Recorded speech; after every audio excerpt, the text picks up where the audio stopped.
Hello WhatsApp guys, সবাই কেমন আছো? আজ থেকে একটা নতুন কোর্স শুরু করতে চলেছি, যেটা হচ্ছে কম্পিউটার নেটওয়ার্কিং। এখানে আমি তোমাদেরকে একদম বিগিনার থেকে এক্সপার্ট বানাতে সাহায্য করব, একদম জিরো থেকে হিরো। সাইবার সিকিউরিটি এবং এথিক্যাল হ্যাকিংয়ের ক্ষেত্রে নেটওয়ার্ক কতটা গুরুত্বপূর্ণ সেটা আমরা সবাই জানি। আবার বাস্তব জীবনের কথা বললে নেটওয়ার্ক ছাড়া কিন্তু আমাদের জীবন অনেক কঠিন। যাই হোক, কম্পিউটার নেটওয়ার্কিংয়ের এটা আজকের প্রথম ভিডিও। তো আজকের ভিডিওতে আমি নেটওয়ার্কের একদম ইন্ট্রোডাকশন পার্টে নিয়ে আলোচনা করব। আজকের ভিডিওর এজেন্ডা হলো ইন্ট্রোডাকশন টু নেটওয়ার্ক, যার মধ্যে আমরা শিখব নেটওয়ার্ক কী, নেটওয়ার্কিং কী, ইন্টার নেটওয়ার্কিং কী এবং সার্ভার কী। এই চারটি টপিক নিয়ে আমি ডিপলি বোঝানোর চেষ্টা করব। সো যারা একদম বিগিনার তারা ভিডিওটা একদম মিস করো না। তো চলো বেশি দেরি না করে আজকে ভিডিওটা আমরা শুরু করে নিই।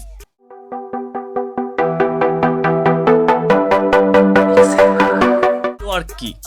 দুই বা তার বেশি ডিভাইস যখন কোনো মাধ্যমের দ্বারা, কোনো মিডিয়ামের দ্বারা, সেটা হতে পারে কেবিলের দ্বারা, হতে পারে সেটা হতে পারে ওয়াইফাইয়ের মাধ্যমে, হতে পারে ব্লুটুথের মাধ্যমে, হতে পারে স্যাটেলাইটের মাধ্যমে, সে যে কোনো মাধ্যমে যদি যুক্ত হয় তখন তাকে আমরা নেটওয়ার্ক বলবো। এখানে দেখো তিনটে ডিভাইস রয়েছে। এখন এই ডিভাইসগুলো কম্পিউটারও হতে পারে, ল্যাপটপও হতে পারে, আবার স্মার্টফোনও হতে পারে। তো আমি এখানে সিম্পলি কম্পিউটার নিয়ে দেখাচ্ছি। তো এখানে তিনটে পিসি রয়েছে, PC1, PC2 এবং PC3। এরা একে অপরের সঙ্গে কেবিলের মাধ্যমে যুক্ত। এখন এরকমটা না যে কেবিলের মাধ্যমে যুক্ত হতে পারে, যে কোনো মাধ্যমে হতে পারে, ওয়াইফাইয়ের মাধ্যমে, ব্লুটুথের মাধ্যমে কিংবা স্যাটেলাইটের মাধ্যমে। যে কোনো মাধ্যমে একে অপরের সঙ্গে যুক্ত থাকলে তাকে বলবো আমরা নেটওয়ার্ক। নেটওয়ার্কিং কি? দুই বা তার বেশি ডিভাইস একে অপরের সঙ্গে যুক্ত হওয়ার পর যখন কমিউনিকেট করে, তথ্যের আদান প্রদান করে, তখন তাকে আমরা বলবো নেটওয়ার্কিং। দেখো এখানে দুটো কম্পিউটার রয়েছে, PC1 এবং PC2। এরা একে অপরের সঙ্গে ওয়াইফাইয়ের মাধ্যমে যুক্ত। আমি আগেও বলেছি, এখনও বলছি, শুধু ওয়াইফাই না, এখানে আমরা কেবিল ইউজ করতে পারি, ব্লুটুথ ইউজ করতে পারি, স্যাটেলাইট ইউজ করতে পারি। সে যে কোনো একটা মাধ্যমের সঙ্গে এটা যুক্ত রয়েছে, এটা কিন্তু নেটওয়ার্ক অবস্থায় রয়েছে।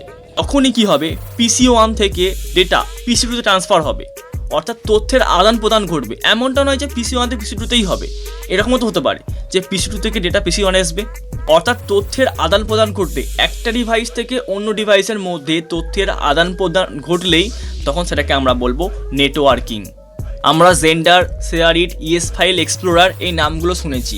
এখানে কি করা হয় না, একটা ডিভাইসে একটা স্মার্টফোনের হটস্পট এবং অন্য স্মার্টফোনের ওয়াইফাই কানেক্ট করে তারপর কি হয়, একটা ডিভাইস থেকে অন্য ডিভাইসে ফাইলকে ট্রান্সফার করা হয়। তো এটাই হচ্ছে নেটওয়ার্কিং। ইন্টার নেটওয়ার্কিং কি? দুই বা তার বেশি নেটওয়ার্ক একে অপরের সাথে যুক্ত থাকলে তখন তাকে বলা হয় ইন্টার নেটওয়ার্কিং, অর্থাৎ বড় একটা নেটওয়ার্ক। এখানে ক্লাউডের সাথে আমার বাড়ির নেটওয়ার্ক, আমার বাড়ির পাশে অফিসের নেটওয়ার্ক এবং বাড়ির অন্য পাশে বিল্ডিংয়ের নেটওয়ার্ক, তিনটে কিন্তু একসঙ্গে জুড়ে আছে, অর্থাৎ বড় একটা নেটওয়ার্ক তৈরি করছে। তো এই বড় একটা নেটওয়ার্ককে আমরা বলবো ইন্টার নেটওয়ার্কিং। সার্ভার কি? এটা একটু বোঝার ব্যাপার আছে। সার্ভার এমন একটা জিনিস, সেটা হতে পারে কোনো হার্ডওয়্যার যেটা আমরা টাচ করতে পারি, ছুঁতে পারি, এরকম কোনো মেশিন, বা হতে পারে কোনো সফটওয়্যার, যেটাই হোক এর মধ্যে আমাদের দরকারি বা প্রয়োজনীয় তথ্য জমা থাকে। একটা উদাহরণ দিই, আমরা ইউটিউবে গিয়ে যখন কোনো ভিডিও সার্চ করি তখন আমাদের এই অনুরোধটা প্রথম ইউটিউবের সার্ভারে যায়, তারপর সার্ভার আমাদের অনুরোধ অনুযায়ী আমাদেরকে ভিডিওগুলো শো করে। কীভাবে করে না, ইউটিউব সার্ভারের মধ্যে আগে থেকে কিন্তু ভিডিও জমা থাকে, তাই কিন্তু এটা সম্ভব।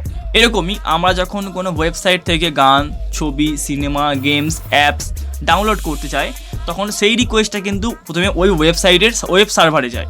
তারপর কি করে, সার্ভার যদি পারমিশন দেয় তবেই কিন্তু আমরা ডাউনলোড করতে পারি, কারণ ওই ওয়েবসাইটের মধ্যে কিন্তু ওয়েবসাইটের সার্ভারের মধ্যে কিন্তু আগে থেকে ফাইলসগুলো জমা থাকে, তাই কিন্তু আমরা ডাউনলোড করতে পারি। তোমরা নিশ্চয়ই ওয়েব হোস্টিংয়ের নাম শুনেছ। যখন আমরা কোনো ওয়েবসাইট পারচেস করি তখন কিন্তু ওয়েব হোস্টিংও পারচেস করতে হয়। তো এই ওয়েব হোস্টিংটাই হচ্ছে ওয়েবসাইটের ওয়েব সার্ভার। তো এরকম আরও অনেক সার্ভার রয়েছে, যেমন কি proxy server, virtual private server, application server, mail server, ফাইলের জন্য কোনো সার্ভার রয়েছে, এরকম আরও অনেক সার্ভার রয়েছে। তো নেক্সট কোনো একটা ভিডিওতে আমি সার্ভারের এই ভাগগুলো নিয়ে ডিপলি আলোচনা করার চেষ্টা করব। একটা সবচেয়ে বড় কথা হচ্ছে, আমাদের স্মার্টফোনটাকেই কিন্তু আমরা সার্ভার হিসেবে ব্যবহার করতে পারি। তখন আমরা যে কোনো জায়গা থেকে কিন্তু আমাদের স্মার্টফোন সার্ভারটাকে অ্যাক্সেস করতে পারবো। তো এই ছিল আজকের ভিডিও। যারা এখনও আমার চ্যানেলটাকে সাবস্ক্রাইব করোনি তারা চ্যানেলটাকে সাবস্ক্রাইব করে নোটিফিকেশান বেলটাকে অন করে অল সিলেক্ট করে যাতে করে আমার চ্যানেলের কোনো ভিডিও তোমাদের মিস না হয়। ভিডিওটা ভালো লাগলে একটা লাইক দিয়ে দিও, আর কোনো প্রশ্ন থাকলে নিচে কমেন্ট করতে পারো, অথবা ইনস্টাগ্রাম মেসেজ করতে পারো, ডেসক্রিপশন বক্সে লিঙ্ক দেওয়া আছে। আর টেলিগ্রাম চ্যানেলটাকেও জয়েন করে নিও, ওখানে হ্যাকিং এবং প্রোগ্রামিং সম্পর্কিত সমস্ত অ্যাপের সরাসরি ডাউনলোড লিঙ্ক দিয়ে থাকি আমি। যাই হোক, আজকের জন্য এতটাই, দেখা হচ্ছে নেক্সট কোনো একটা ভিডিওতে। Good bye.